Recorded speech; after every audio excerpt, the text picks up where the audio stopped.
All right, guys, so the AP is reporting this. Elon Musk puts Twitter buy on hold, casting doubt on $44 billion deal. Oh, boy.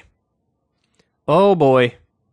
Was that all for naught? All the talk, all the speculation, all the stories, all the details about the buyout, was that all for naught? Tesla billionaire Elon Musk has put his plan to buy Twitter on what he called a temporary hold, raising fresh doubt about whether he'll proceed with the $44 billion acquisition. Musk tweeted early Friday that he wanted to pinpoint the number of spam and fake accounts on the social media platform. He has been vocal about his desire to clean up Twitter's problem with spam bots that mimic real people, and he appeared to question whether Twitter was underreporting them. But the company has disclosed in regulatory filings that its bot estimates might be low for at least 2 years, leading some analysts to believe that Musk could be raising the issue as a reason to back out of the purchase. Quote, Twitter deal temporarily on hold pending details supporting calculation that spam and fake accounts do indeed represent less than 5% of users, Musk tweeted Friday morning, indicating he's skeptical that the number of inauthentic accounts is that low. All right, but let me ask you this. So let's say the number is 6%. Shit, let's go crazy. Let's say the number is 12% of the Twitter accounts are fake, are bots. Is that a reason to not buy the company? If one of your points was like, we need to clean up the spam and the bots. So that would be even more of a reason then to purchase it so you can do that. Because you say, hey man, 12% of these accounts are fake. Somebody's got to clean this up. I'm going to clean this up. So it does sort of seem like a last minute excuse to back out, doesn't it? Doesn't it? Because what if it's 6% or 8%, just slightly above the 5% number? Is that really a reason for you not to take it over? Especially when you say your main concern is like the whole free speech side of it. If there's more bots, does that mean that free speech is suddenly less important to you?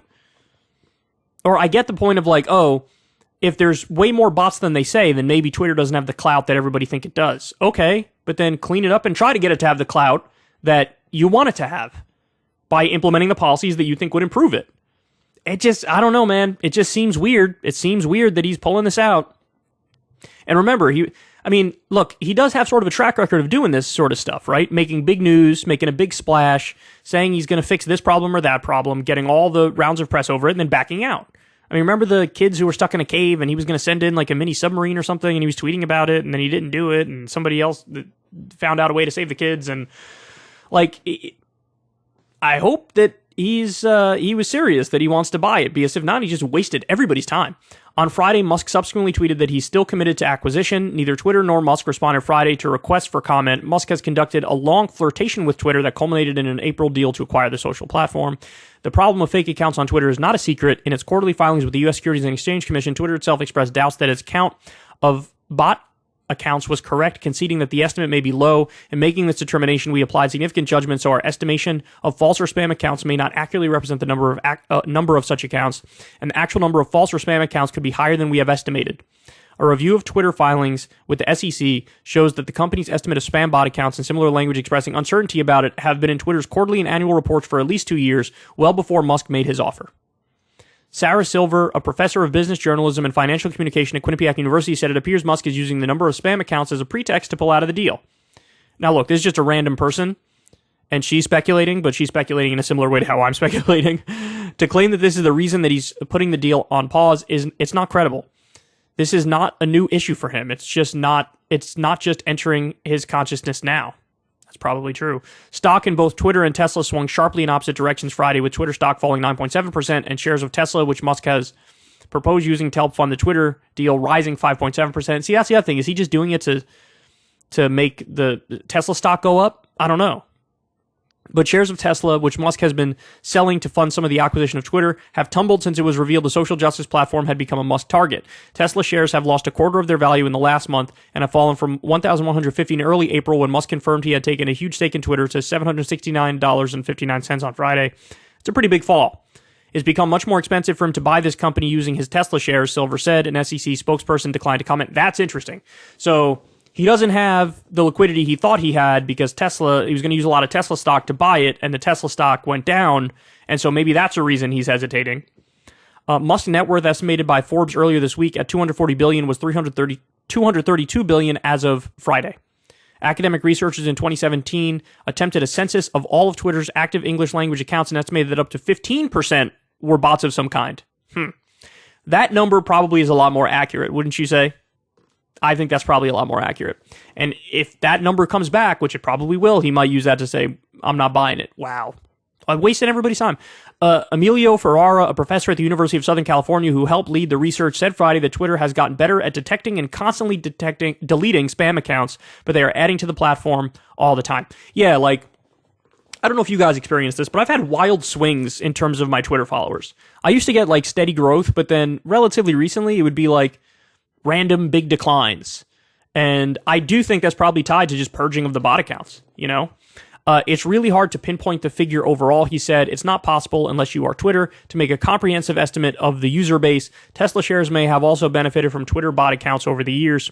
Wow. A University of Maryland researcher recently concluded that such bots have been used to generate hundreds of thousands of positive tweets about Tesla, Jesus, potentially buoying its stock in early years when it was under pressure. Oh my God. Imagine that was like an active decision from Musk or people at the top of Tesla. Like, let's just have fake bot accounts sucking off Tesla and make people want to buy a Tesla as a result of it. Neither Tesla nor its supporters have taken responsibility for those bots. Investors assessing the deal have had to weigh Musk's legal troubles and the possibility that acquiring Twitter could be a distraction from running the world's most valuable automaker.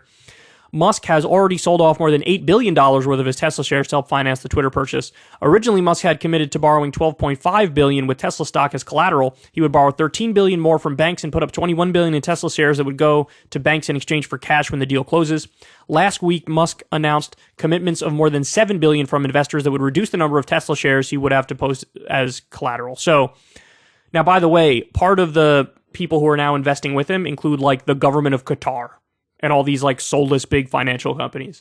So this idea of like, well, now he's the good billionaires coming to save free speech from the bad billionaires.